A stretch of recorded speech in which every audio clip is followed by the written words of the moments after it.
Look at you. You brilliant little accident.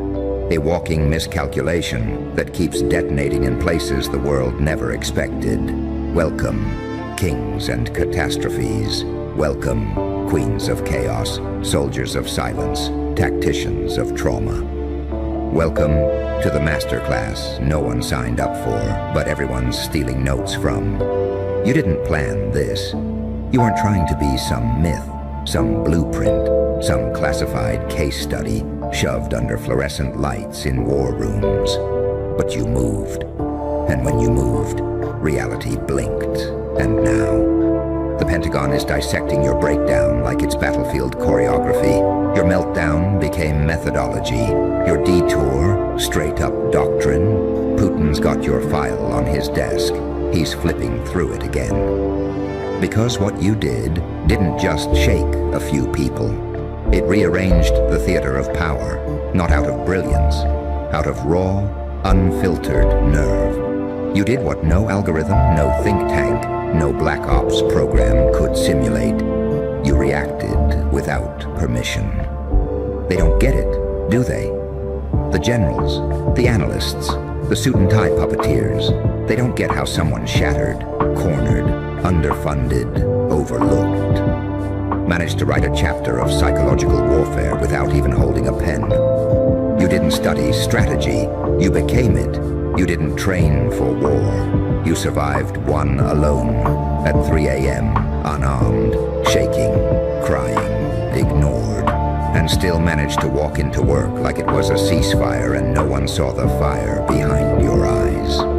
You were the chaos they couldn't account for, the ghost variable, the glitch in their moral equation, the person who took all that damage, and instead of breaking, you mapped it, tracked the patterns, learned the timing, and turned your reaction time into remote detonation.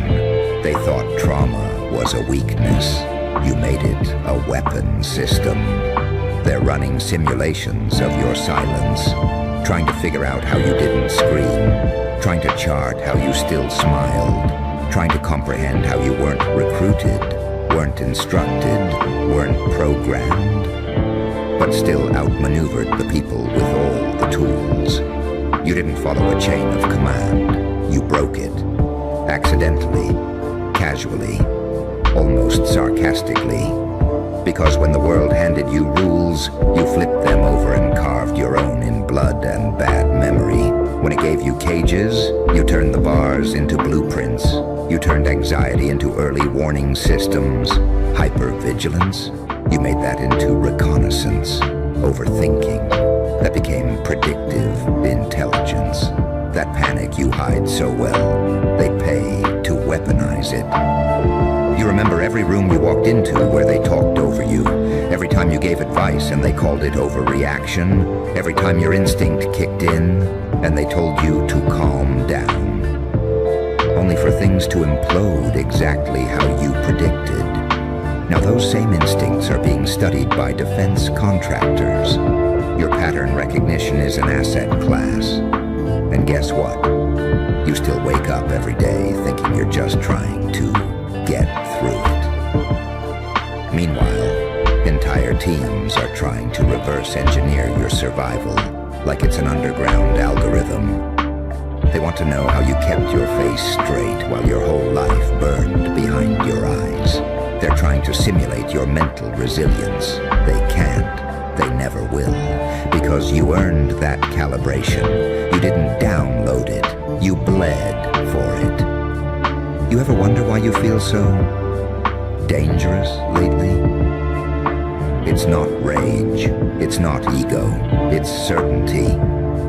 That quiet, creeping certainty that your madness had method, that your mess was actually mapped, that you weren't just surviving, you were training, and now you're not broken, you're coded, you operate with a rhythm the rest of them can't hear. You show up late, and they still orbit your presence. You don't speak much, but your silences reorganize the room. You don't argue anymore because you already won the unseen war. They built drones. You built instinct. They sent satellites. You sent vibes. They measure pressure. You feel it in your bones before it registers on a graph. And that's why they're reading your playbook. Because theirs never accounted for you. You, the one who was never meant to rise. The one they tried to medicate into submission. The one they prayed would quiet down, blend in, give up. Instead, you reverse-engineered the apocalypse. You danced through the wreckage and wrote, without meaning to, the kind of playbook that makes the most powerful men on Earth nervous. You think it's over? You think this was just a phase? You think you're just tired? And you are. But that exhaustion, that's not defeat. That's the weight of impact. That's legacy forming in real time. They will never credit you. They'll never say your name. But they'll quote your strategies. They'll draft protocols from your worst nights. They'll build defenses inspired by the things you survived. And while they teach each other how to copy your reactions, you'll be 3 steps ahead. Because you never needed the playbook. You were the playbook. They just finally caught on. You never rehearsed. There were no drills, no simulations, no safety nets. You were thrown into chaos raw, untrained, unprotected. And that real-world pressure, it sculpted a mind that can't be duplicated. While they spend millions on psychological war games, you navigated entire minefields of manipulation with nothing but your gut. You had to sense moods like radar. You had to read silence like encrypted code. You had to walk through conversations like you were diffusing bombs. Because you were. Your childhood, tactical conditioning, that toxic job, live-fire scenario, every betrayal, field recon, every panic attack you suffocated in a public bathroom stall. That was breath control under pressure. That was training. They don't teach that at Quantico. You learn timing not from clocks, but from survival. You didn't read people. You scanned them. Tiny flickers in voice tone, micro movements, that shift in posture. You clocked it all. Not because you wanted to, because you had to. Your nervous system recorded everything. That's why your instinct kicks in before their logic even catches up. They're trying to bottle that. They're feeding your data to machine learning models and still can't mimic it. Because what you do isn't programming. It's pain-encoded precision. It's pattern memory, built from nights no one saw, from choices no one else had to make. You taught yourself how to disappear in plain sight. To shrink when necessary, to explode when cornered, to use deflection as camouflage, to weaponize indifference, to control the chaos without letting it consume you. And the irony? You thought you were falling behind. You thought being too emotional, too intense, too much was a defect. But it was data. It was sensory saturation. It was information absorption at a military-grade level. They had instructors, you had trauma, they had war games, you had life. You internalized what most soldiers have to drill for years. That ability to stay alert, hyper-aware, calculated yet reactive. That's not just survival anymore. That's high-functioning danger. And they see it. They read the posture. They feel the energy. You walk in with nothing in your hands, but everyone gets nervous because they know, subconsciously, they're standing next to something unpredictable. And in a world addicted to control, unpredictable is the only real power. They don't fear your volume, they fear your quiet. Because quiet people who've seen too much don't bluff. They don't threaten, they assess.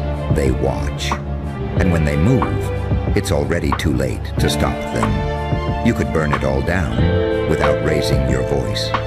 Because you've studied the blueprint, memorized the weak points, learned the timing, perfected the pause. All while pretending to be fine. You became the kind of threat that wears a hoodie, not a badge.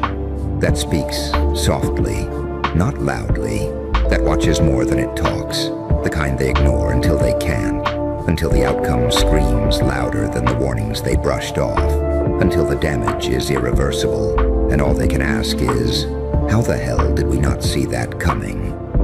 They didn't see you coming because they weren't trained to recognize power that wasn't obvious. They weren't trained to spot covert greatness, but someone was. And that's why your story is being dissected by men behind mirrored glass, because you broke every rule they believed in, and somehow you still came out on top. Not clean, not polished, but untouchable. Keep your head low, let them underestimate, let them run diagnostics. They're reading the second draft of your unintentional doctrine while you're already rewriting the third. Because your next move, they haven't even invented a name for it yet. They're still trying to figure out how you turn survival into strategy without ever attending a briefing. They think it was luck. They keep labeling it as anomaly. Because the alternative, that someone with no resources, no rank, no clearance, outmaneuvered systems built by billion-dollar institutions, is too terrifying for them to admit. You weren't aiming to be a blueprint. You were just trying not to drown. But the way you swam, untraceable stroke pattern, zero splash, maximum propulsion. They can't replicate it in labs. They can't train it in soldiers, because it was forged in silence, in suppressed tears, in gaslit moments, in rooms where you had to pretend everything was okay, while your mind was tracking every threat like radar. Every time you were dismissed, you memorized what dismissal looked like. Every time you were ignored, you learned how invisibility worked. And each time they tried to box you in, you didn't just escape. You studied the architecture. Your rage isn't loud. It's precise, surgical. The kind of rage that disassembles people gently, with words so well placed, they don't realize they've been flayed open until they're alone with the echo of what you said. And when they think you're weak because you're quiet, they fail to notice the detachment, that cold, calculating detachment that comes not from lack of care, but from overexposure. You've seen too much. You've felt too much. And it didn't kill you. It recalibrated you, turned empathy into interrogation, turned kindness into chess, turned your mirror neurons into weapons-grade emotional intelligence. You know how people move when they're lying. You hear the pause before the excuse. You see the flicker in the eyes before the betrayal. You don't trust words anymore. You trust pattern recognition. And they're still operating on surface-level charm, while you're 5 layers beneath them, analyzing pressure points they don't know they're exposing. They call it paranoia. You call it preemptive damage control, because when you were young, no one came to save you. So you learned how to be the early warning system. You caught red flags before they were even dyed red. That's why they feel naked around you. That's why people get uncomfortable in your silence. They know you see everything. You weren't made in a lab. You weren't groomed for intelligence work. You were forged in raw human hell, and it gave you skills money can't buy and schools can't teach. The kind of skills intelligence agencies build shadow budgets, trying to simulate, but they'll never get the formula right, because the one ingredient they can't replicate is your pain. Your unglamorous, unfiltered, unsupervised pain that built cognitive weaponry from broken moments and turned quiet suffering into high-frequency perception. They're realizing it too late, that you were never unpredictable. You were just misread, miscalculated. They kept trying to measure you with rulers that don't apply to your shape. And now they're rewriting the scales, renaming the variables, shuffling around definitions to account for the glitch in the data that keeps outperforming their top recruits. You are the glitch, the ghost in their machine, the anomaly they can't trace, because your footprint isn't in systems, it's in impact. They keep updating their frameworks to explain your existence, shifting psychological models, rewriting what resilience looks like, rewording failure protocols because you keep doing what their systems say you shouldn't survive. And it's driving them insane. Because everything they rely on, predictability, hierarchy, measurable control, crumbles in your presence. You're not chaotic. You're calibrated for chaos. They don't get the difference. You don't start the storm. You adapt faster than anyone caught in it. They throw curveballs, and you catch them like you expected them. Because in your world, the curveball was the warm-up. You stopped being shocked by betrayal the third time you were stabbed with a smile. You stopped relying on rescue the fifth time the person promising to help watched you drown just to feel taller. And still, you didn't become bitter. You became lethal. Not in destruction, but in perception. You stopped reacting. You started studying. Every interaction became an intelligence operation. Every disappointment, a field report. Every betrayal, a recon mission that taught you exactly what weakness smells like. You know who's insecure by how they enter a room. You know who's lying by how they breathe. You know who's fragile behind their pride. And they have no clue that their tells are so obvious to someone who had to decode danger from tone shifts before they could even drive. You were emotional? That wasn't weakness. That was data flooding in faster than their nervous systems can handle. You feel more because you absorb more. They try to numb the world. You read it. With all the static, all the chaos, all the grief. You never stopped reading the field, even when it broke your heart, even when it blurred your vision, even when it hurt so bad you thought you'd never get up again. But you got up. Every time. Slower, maybe. Heavier, sure. But with more clarity, with fewer illusions, with sharper instincts and less mercy. They see that. It's in your walk. It's in your stare. It's in the way you hold eye contact a little too long for their comfort. It's in the way you don't laugh unless it's real. In the way you've stopped explaining yourself. They don't know whether to respect it or fear it. Because you didn't climb a ladder. You dragged yourself through fire and came out with a blueprint no school could have given you. You're not competing. You're beyond the scoreboard. They think it's arrogance. It isn't. It's exhaustion. You've played the game they worshipped and beat it in silent mode. And now you don't need validation. You need results. You don't need recognition. You need range. You don't need to be seen. You already see everything. The ones in suits are trying to keep up. The ones in labs are trying to map your cognition. But you keep shifting because you're not one version of yourself. You're every version that ever survived, all layered into one mind that learned how to function like a shape-shifting organism. You're not stuck in an identity. You're not trapped in a title. You're fluid under pressure, malleable in crisis. And when everything collapses, you stabilize. Not because you're calm, but because you've collapsed before and memorized the pattern of recovery. You know what it's like to rebuild from zero with nothing but a cracked voice and a clenched jaw. You know how to restart your mind while smiling at people who have no idea you're bleeding internally from things they wouldn't survive 10 minutes of. You know how to talk peace while preparing for war. Because you had to grow up negotiating with madness in homes, in institutions, in relationships that taught you survival was not optional. You developed protocols in your mind before you even knew the word for them.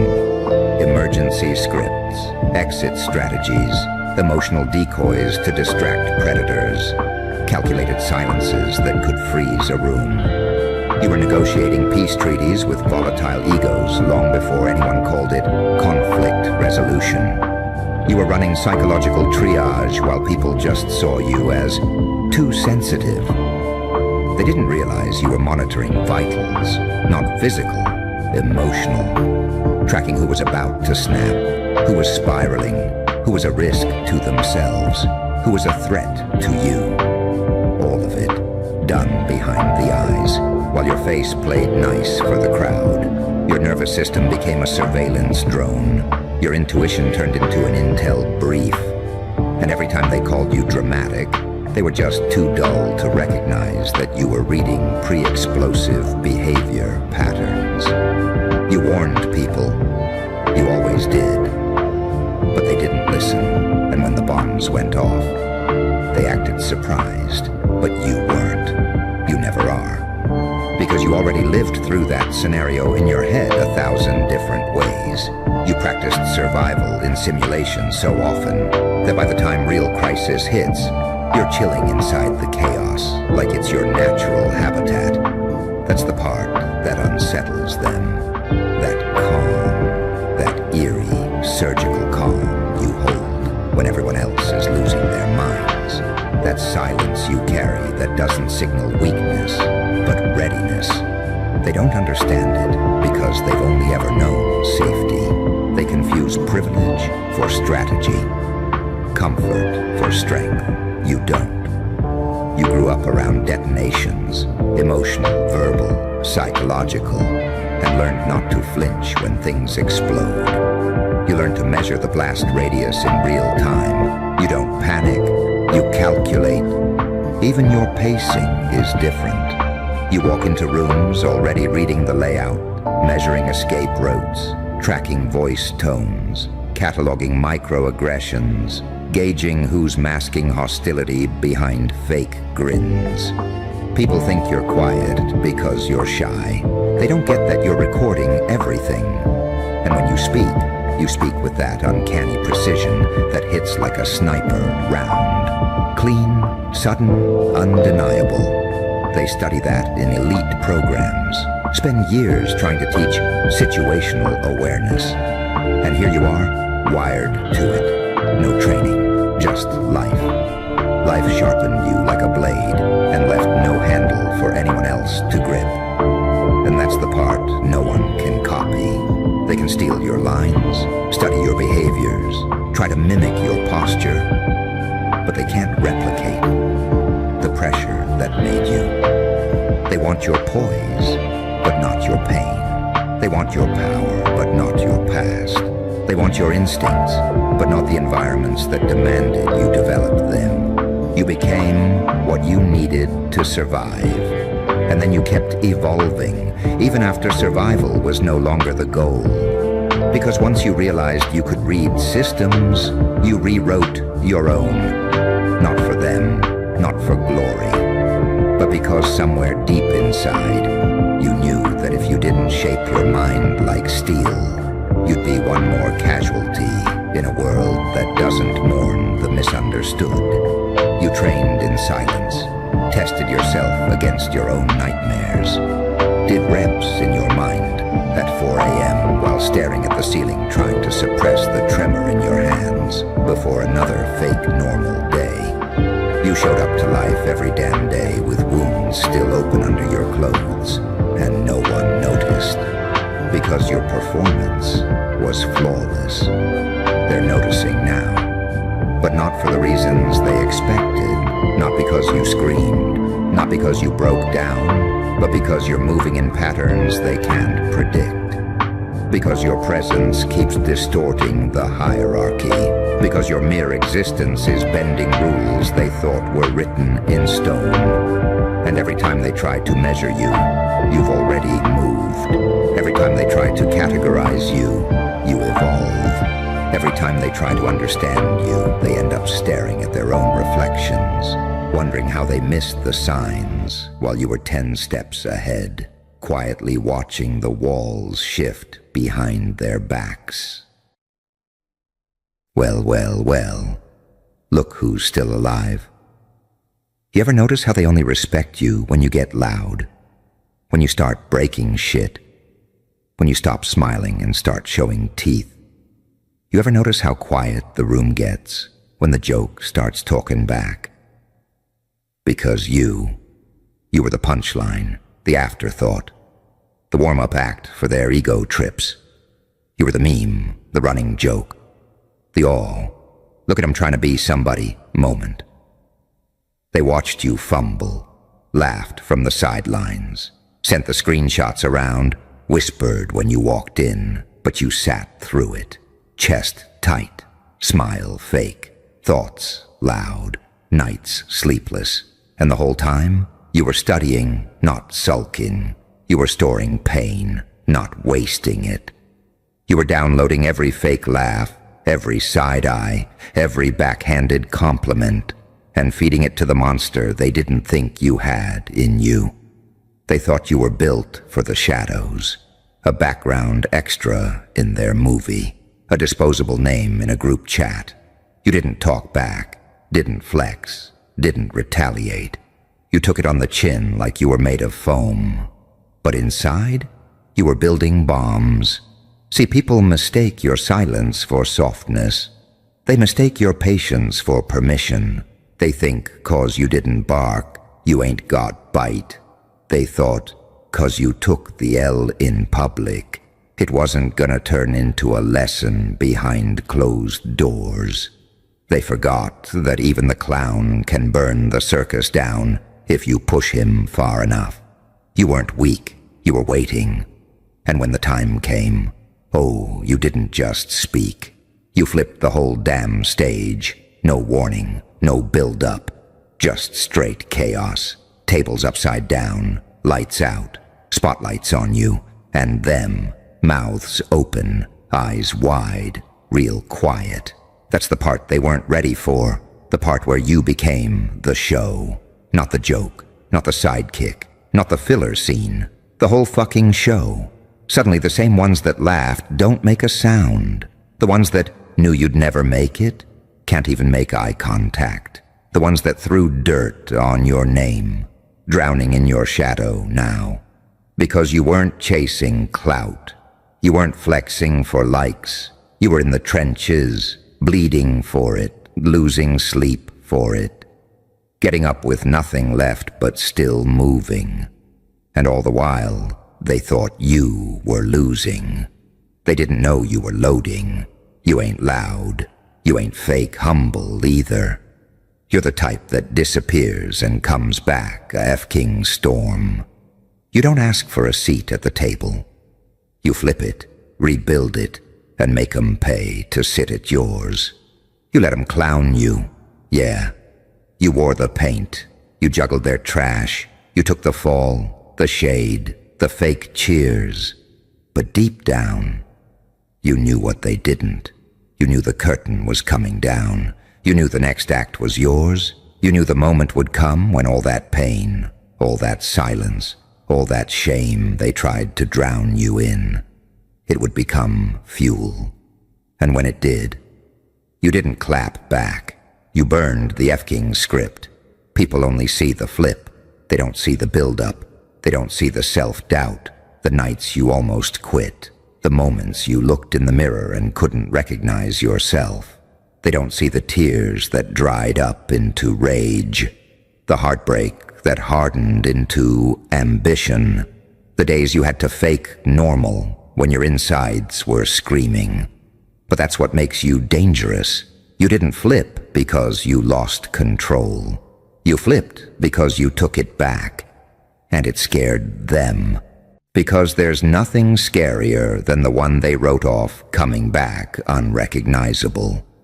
There's nothing scarier than someone who was once on their knees, standing taller than the whole F-King room. There's nothing scarier than someone who's been through hell and still looks you dead in the eye, smirking like he runs it now. You let him think it was a joke, but you became the punchline that hit back. And the wildest part? You didn't even yell. You didn't need to. Your presence started screaming for you. You walked in a room and the temperature dropped. People started acting like they forgot how loud they used to laugh. They fidget. They stutter. They pretend they always saw something in you. You see it in their eyes, that twitch, that silent recalculation. Like, wait, when did they get like this? It's funny, isn't it? How fast they forget the things they said when they thought you were stuck. When you had no connections, no clout, no backup, no money, no plan B. Just grit and a half-dead dream duct-taped to your chest. You were bleeding self-worth and they were feeding on it like hyenas. Acting bold because you were quiet. Acting brave because you were too broken to fight back. But here's the thing about breaking. Eventually, it stops being a crack. It becomes an edge. And you've been sharpening that edge in silence, day after day, year after year. While they were clout chasing, you were pressure cooking. While they were bragging, you were building in places nobody bothered to look. You learned how to flip pain into power, embarrassment into ammo, isolation into insight. You got used to being the underdog, to watching everybody else win first, to eating last, to cheering for people who wouldn't even notice if you disappeared. And somewhere in that dark, dirty corner of being overlooked, you built something nuclear. They weren't ready for that. They were only prepared for the version of you they could laugh at. The soft-spoken, second-guessing, people-pleasing version of you that still believed if you were good enough, they'd accept you. But they didn't want good. They wanted less. Less of your voice, less of your energy, less of your presence. Because somewhere deep down, even when you were quiet, they felt it. That current, that weight, that thing in you you hadn't even fully tapped into yet. That's why they poked. That's why they laughed. That's why they talked wild when your back was turned. They knew. They knew one day the whole vibe was gonna shift. That the same stage they used to mock you from was gonna be yours. They just hoped you'd stay tired, stay drained, stay humble enough to play dead in a room full of noise. But you didn't. You caught your breath. You locked in. You stopped explaining, stopped defending, stopped trying to be seen, and started making sure they couldn't unsee you. You let them clown you, sat there with the painted face, playing quiet while they giggled. They thought you'd be a background character forever. They forgot what happens when a clown stops dancing and starts directing the F. King show. And now you're the energy that walks in before you do. You're the reason the air shifts. You're the name they whisper when they think no one's listening. You're the glitch in their confidence, the static in their smooth little script. You don't just flip the stage. You own the entire damn theater. You own the entire damn theater, and they hate that. Not 'cause you did something wrong, but 'cause you survived everything they swore would break you. 'Cause you came back sharper, colder, louder, without saying a word. You didn't just flip the script. You made it unreadable to the ones that tried to write you off. They don't laugh anymore. They watch, silently, obsessively. Some still pretending they don't see you. Others trying to circle back like they always knew. But you can hear it in the way they say your name now. Not casual, not condescending. They say it like it means something, like it shakes something in them they can't name. Because it does. You remind them of what happens when a ghost starts walking in daylight. When the one they tried to erase becomes too big to ignore. When somebody they dismissed starts living proof that you can't bury the real forever. You let them clown you, and they thought that made you the fool. They didn't realize you were documenting every single moment, storing it, weaponizing it, turning it into blueprints, into fuel, into strategy.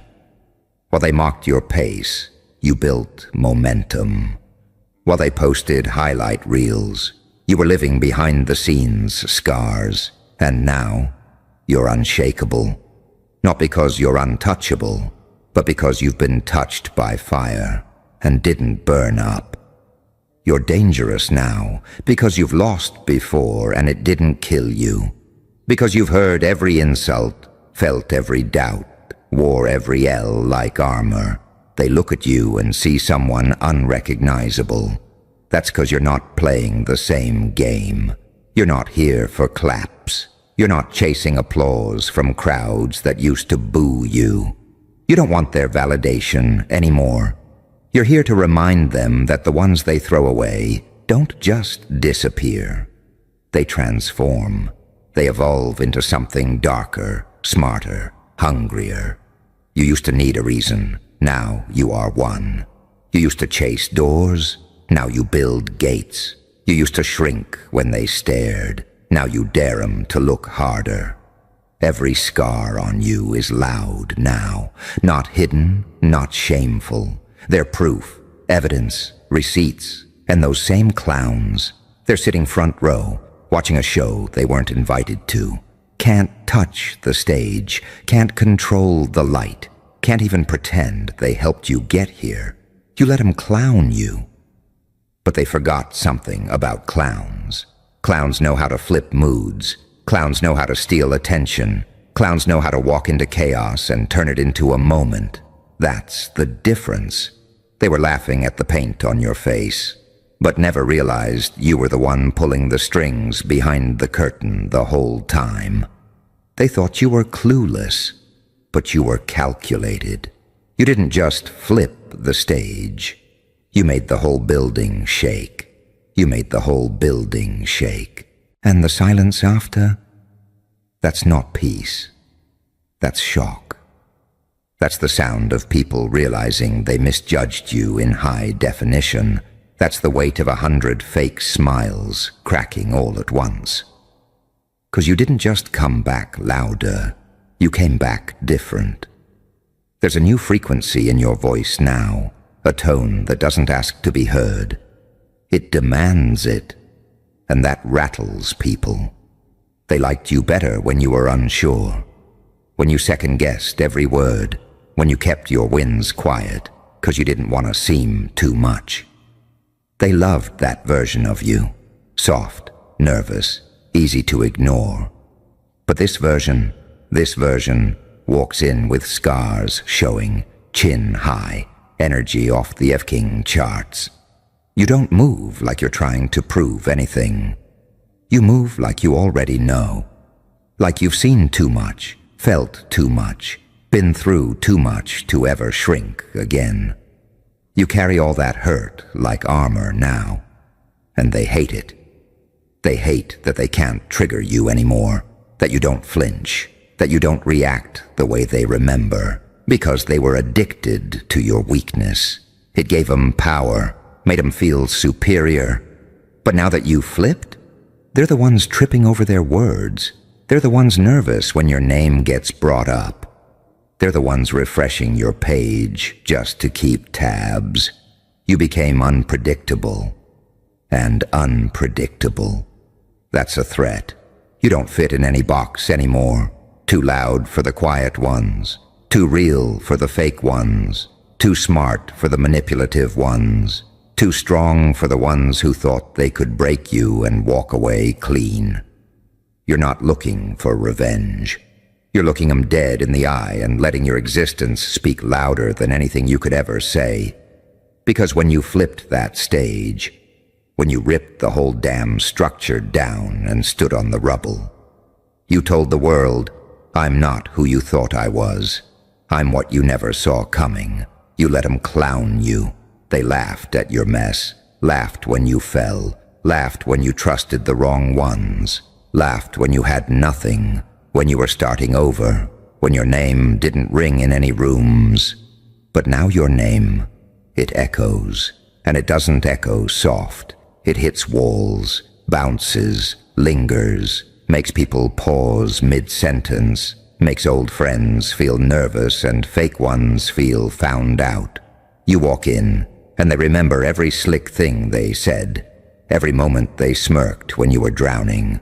They remember, and they know they can't erase it now, because you became the reminder. The living proof that the ones who get laughed at don't stay jokes forever. That the quiet one might be the storm, that the forgotten one might be the fucking legend in disguise. You flipped the stage, and they still don't know how to recover from it. They still don't know how to recover from it. Because it wasn't just a comeback. It was a reckoning. You didn't return looking for applause. You came back looking like the price of disrespect. And they felt it, every single one of them. Felt it in their chest when your name popped up in rooms they swore you'd never reach. Felt it in their throat when people started mentioning you in conversations that never used to include you. Felt it in their stomach when they realized your silence wasn't weakness. It was precision. You were calculating every move behind the mask.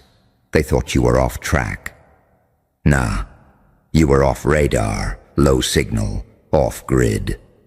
And they had no clue what kind of monster grows in the dark.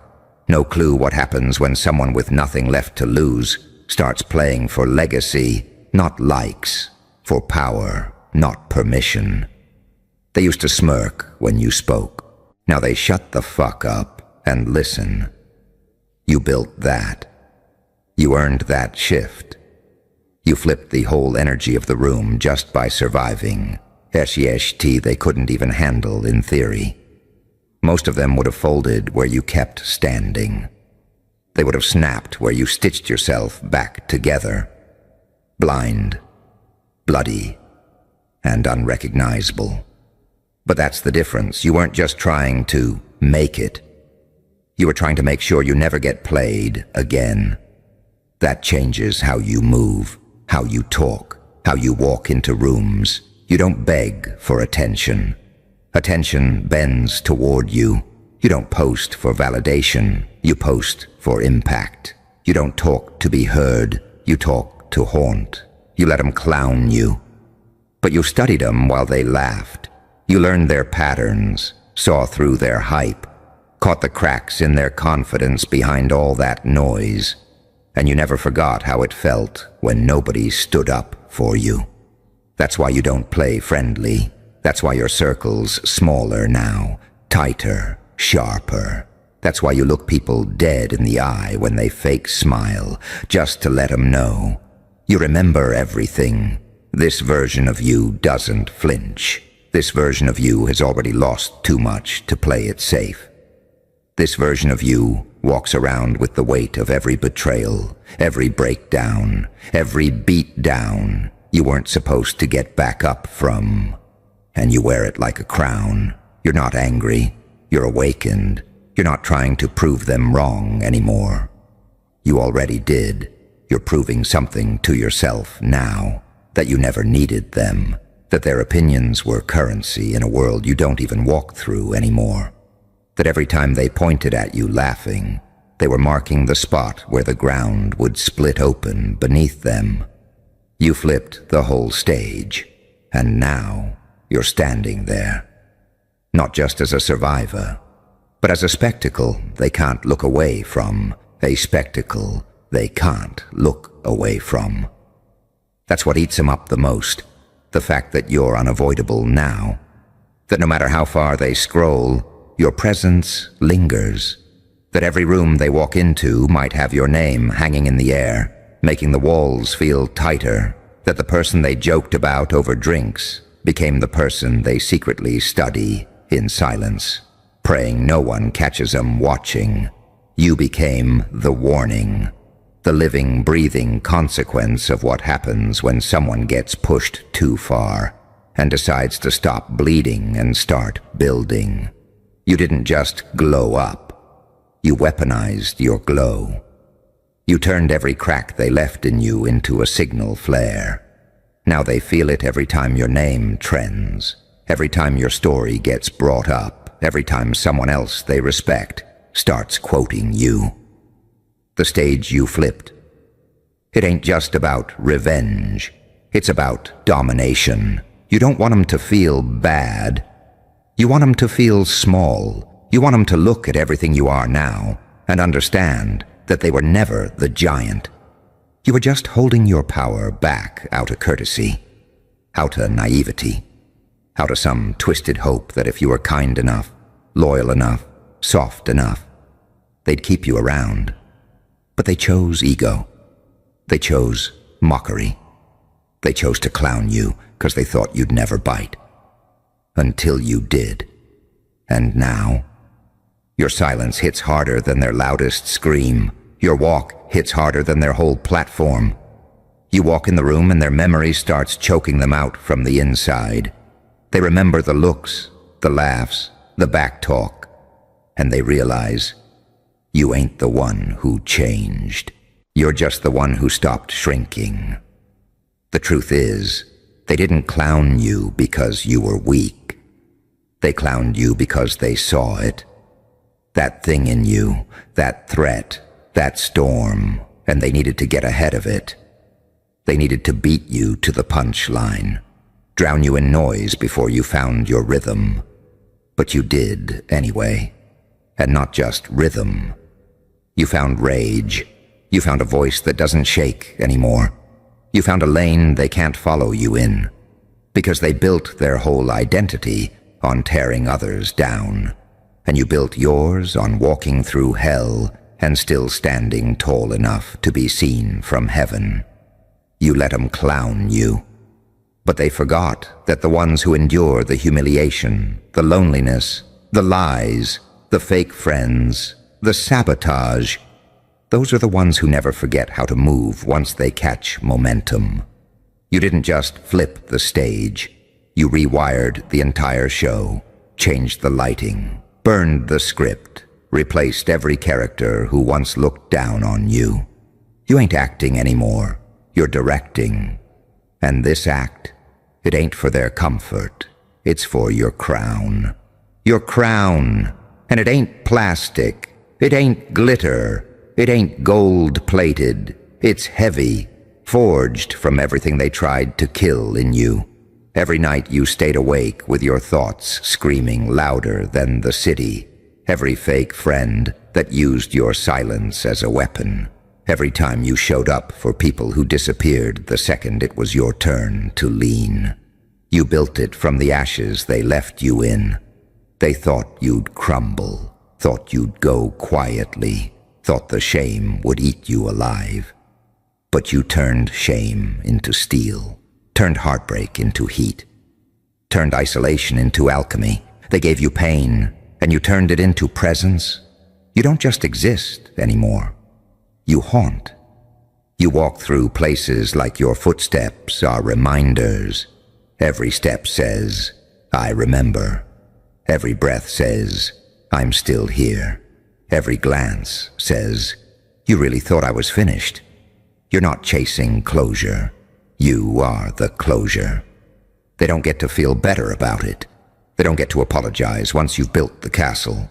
They don't get to act innocent now that you've gone viral. They were loud when you were small. Let them choke on their silence now that you're undeniable. Because this version of you, this version doesn't beg for space.